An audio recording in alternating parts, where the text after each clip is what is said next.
Zone ही बनाकर रखा गया है। राजा रुद्रदेव ने 1054 ईस्वी में इस किले का निर्माण करवाया था। किले की पुरातत्व संरचना इसके गौरवशाली अतीत को दर्शाता है। मौके का जायजा लिया न्यूज़ 18 संवाददाता पुष्पराज ने। सर, अब इसके बारे में तो आप लोग देख ही रहे हैं। बक्सर जो है धार्मिक नगरी है और इसका जो विकास होना चाहिए अब तक हुआ नहीं। और ये किला तो इसका बहुत ऐतिहासिक महत्व है। और यहाँ पे देखिए आप, इतना सारा कूड़ा करकट जो है और शहर का कूड़ा शहर में ही रखा गया है, इसको डंप किया गया। अरे इसकी व्यवस्था तो बाहर करनी चाहिए। इसके बगल में विद्यालय है। बक्सर में नगर परिषद का अनोखा कारनामा सामने दिख रहा है। शहर का कूड़ा शहर में ही रखा जा रहा है और सबसे बड़ी विडंबना है कि बक्सर का आन बान और शान कहा जाने वाले बक्सर का किला के बगल का जो स्थल है, यहाँ कूड़ा डंपिंग किया जा रहा है। और इस किले के बगल में जवाहर मध्य विद्यालय है, जहाँ बच्चे पढ़ने के लिए आते हैं। बक्सर नगर परिषद कई महीने से शहर का कूड़ा यहाँ पूरी तरह से डंपिंग कर रहा है। आप देख सकते हैं किस तरह से जो पूरे शहर का कूड़ा है उसे बक्सर के किला मैदान के बगल में रखा जा रहा है और कहीं ना कहीं ये संक्रमण का खतरा भी पैदा कर सकता है। पुष्पराज, न्यूज़ 18 बक्सर।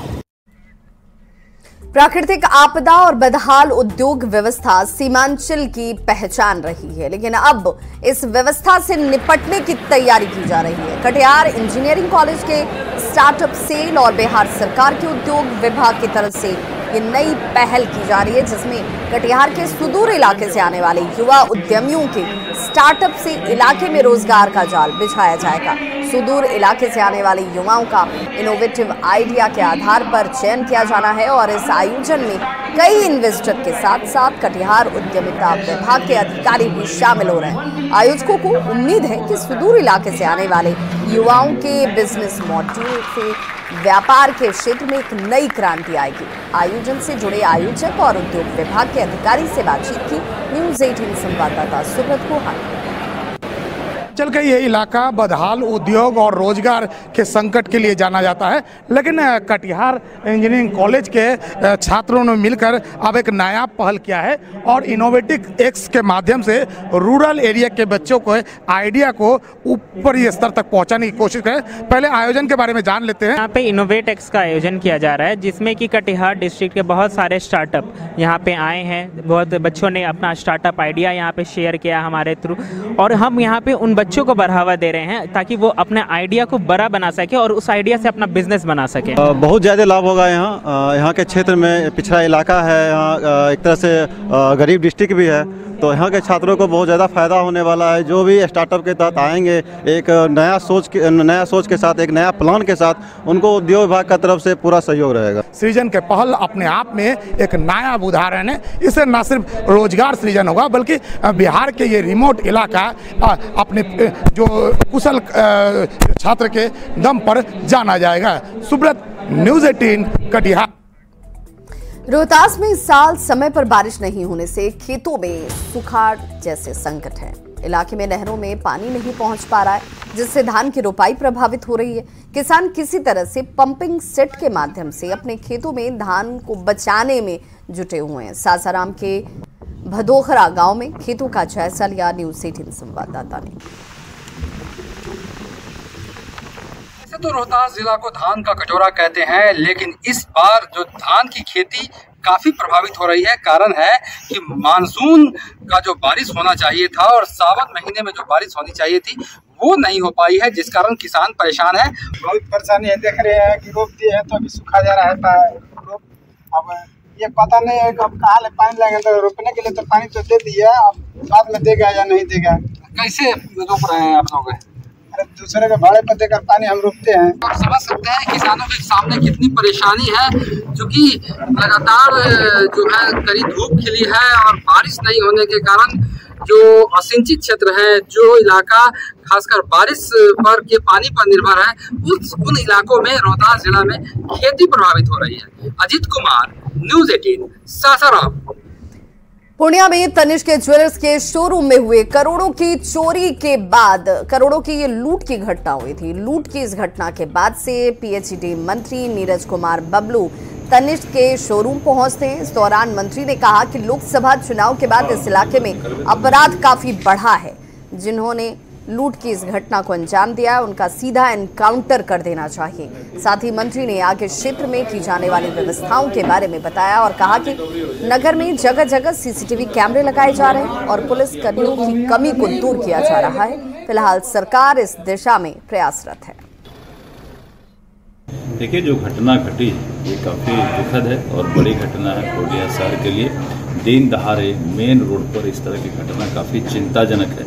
हम समझते इस मामले में पुलिस अविलंब कार्रवाई करे। मैं अभी एसपी से बात करता हूँ, पटना जाकर डीजीपी से भी बात करूँगा और मुझे विश्वास है कि कार्रवाई होगी, अपराधी की गिरफ्तारी होगी।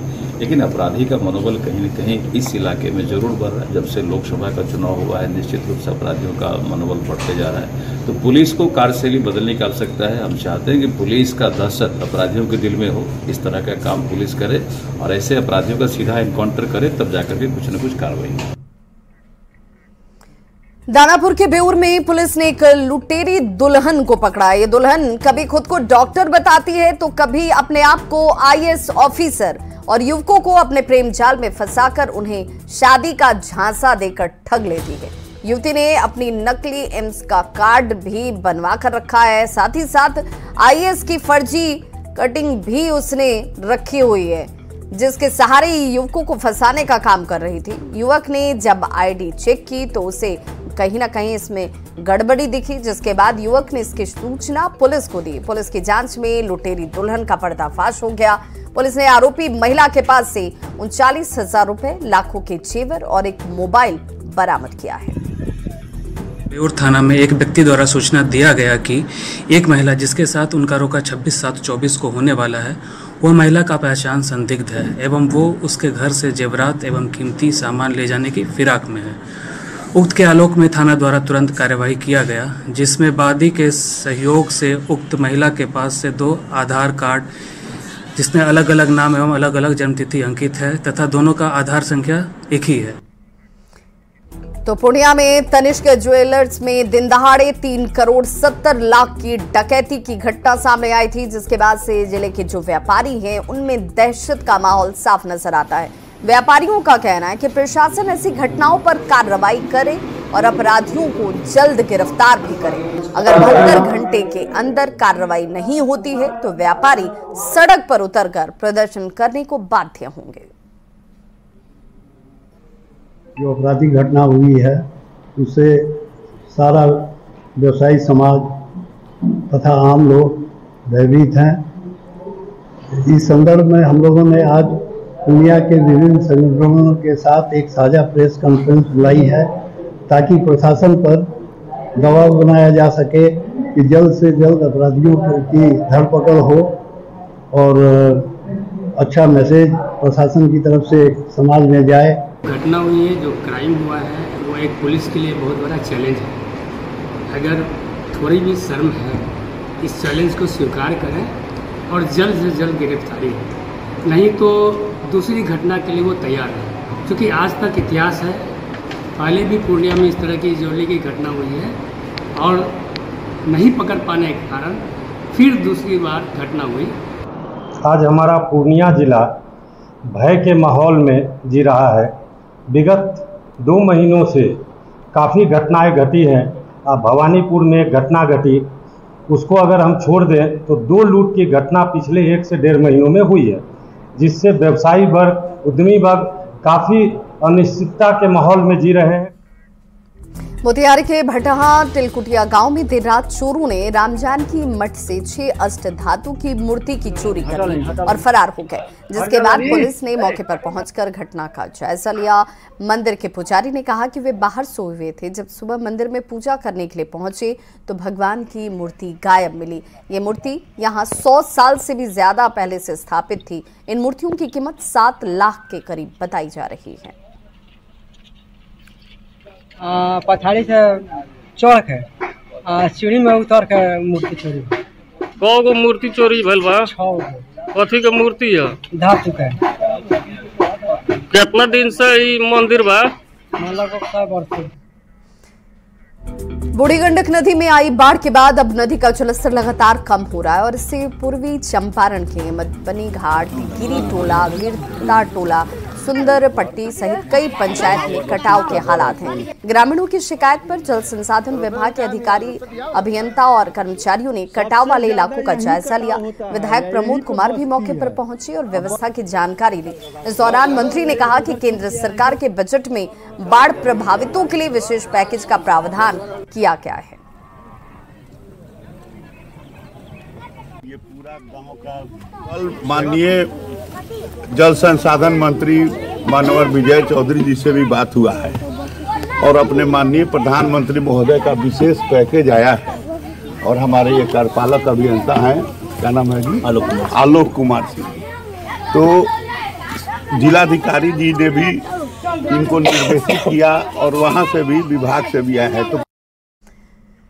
तो देखिए, बाढ़ का पानी तो धीरे धीरे कम हो गया, लोगों की परेशानी कम नहीं हुई, इसलिए क्योंकि बाढ़ के पानी के उतरने के बाद कटाव शुरू हो चुका है और अब कटाव की परेशानी से इस इलाके के लोग दो चार हो रहे हैं। हालांकि अब लोगों ने प्रशासन से मदद की गुहार लगाई है और देखिए टीम भी यहाँ पर पहुंची है, जिसमें अभियंता पहुंचे, पूर्व मंत्री पहुंचे और आश्वासन दिया गया कि भाई कोशिश की जा रही है ताकि लोगों को राहत मिल सके, इस कटाव को रोका जा सके।